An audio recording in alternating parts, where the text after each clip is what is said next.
Hello and welcome to Britscreen Gaming. Last episode, Ciri had joined a group of bandits, Yennefer was missing, and Geralt was near death. Today we will discuss the next book in the series and meet a few more of the main characters that help Geralt on his adventures.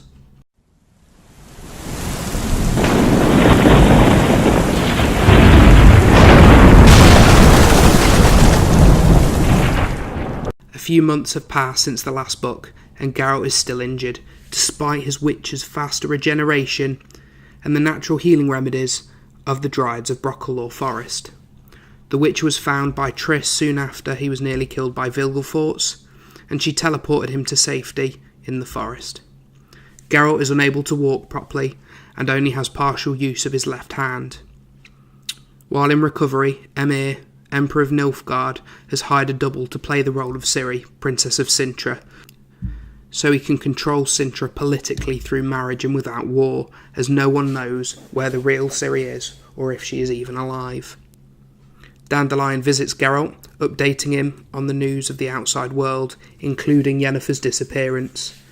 Geralt summons a hunter named Milva, a friend of the Dryads, for more information. She tells Geralt Ciri is in Nilfgaard. Geralt leaves to save Ciri, despite his injuries, with Dandelion and Milva following him. Soon after they leave, they cross paths with Scoia'tael weapon dealers who have captured a human and locked him in a coffin. Geralt sneaks to a weapon cart and steals one of their swords to replace his broken one. He, with the help of Milva and her bow and arrows, kill them and open the coffin, finding a Nilfgaardian knight named Cahir.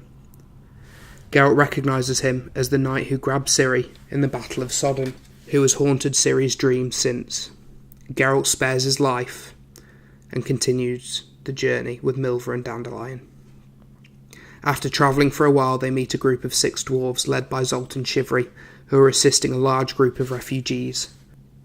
Geralt joins the dwarves as they are travelling towards Nilfgaard currently. Sometime later, after a particularly long day, the refugee camp and its protectors stop for the night in an old elven cemetery. They run into a man named Emil Regis, who is looking for a herb that only grows near the graves. He invites the refugees to his home as they are uneasy about the graves. While at his house, Zoltan tells Regis of the war, which hasn't reached this part of the world, and due to his solitude, he hasn't heard of it. Regis asks if he can join Geralt for fear of the war coming to him, and Geralt accepts. The next day, the party set off again, and by mid-afternoon, they find a large refugee camp. Some of the women and children are reunited with their families, and the refugees decide to stay there. In the camp, however, there is a priest accusing a girl of witchcraft, saying to prove her innocence, someone must pass the trial by fire. The trial is completed by picking up a burning hot horseshoe and taking it to him without getting burned, as a sign from God she is innocent. Regis immediately picks the horseshoe up without being burnt, and just as the proof accuses him of devilry, the Nilfgaardian army attacks. Geralt is instantly knocked out, and Milva grabs her and her friend's horse, but is knocked to the ground by more Nilfgaardians. Before they can attack her, Cahir saves her, and he admits he has been following them since they released him.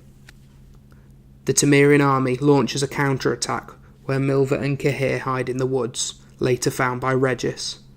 When Geralt wakes up, the Temerian army have won the skirmish and arrest Geralt and Dandelion, believing they are deserters. They are taken to a nearby camp and tied up and sentenced to hang. That night, Regis steps into the tent, putting the guards to sleep. He frees them and tells them where Milva's camp is, before stepping out of the tent and vanishing. Geralt and Dandelion arrive at the camp just as Regis does. Geralt threatens Regis immediately, telling him to leave, revealing to the group that Regis is a higher vampire. The group convince Geralt to let him stay, for all the help he has done, and he has never hurt them. Geralt is eventually convinced, but then turns to Cahir, trying to banish him due to the fear that Ciri has for him. Cahir tells Geralt he is here to help, and again Geralt eventually lets him help. While this is happening, a new lodge of sorceresses is discussed, set up to be female only. Francesca Vinderbar, an elven sorceress who became Queen of the Valley of the Flowers after the Thanid coup, asks if she can bring someone else to the lodge. When they agree, she returns to her home and releases Yennefer, who she'd turned into a jade statue.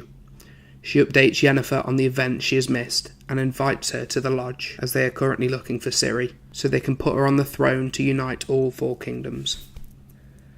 Yennefer goes with Francesca to the lodge, who in their meeting claim Vilgefortz must have Ciri. Hearing this, to save her daughter, Yennefer teleports out of the meeting to try and save her. Across the country, while Yennefer disappears, Regis tells Geralt he believes the druids will be able to help locate Ciri. While on the road, they meet with Zoltan Chivri and his band of dwarves returning to their mountain home. Zoltan gives Geralt his Sahil sword to help him with finding Ciri. They leave the dwarves, planning to go the fastest route, a poisonous bog called Yiskith.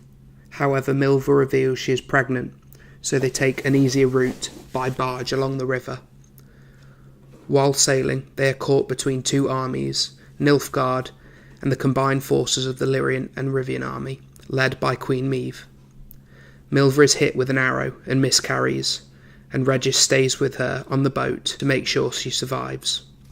The boat gets caught on the bridge, so to protect Milva, Cahir and Geralt jump on the bridge and help the losing Lyrian and Rivian army, boosting their morale and leading them to victory. Queen Meve sees this, and as thanks, knights Geralt of Rivia.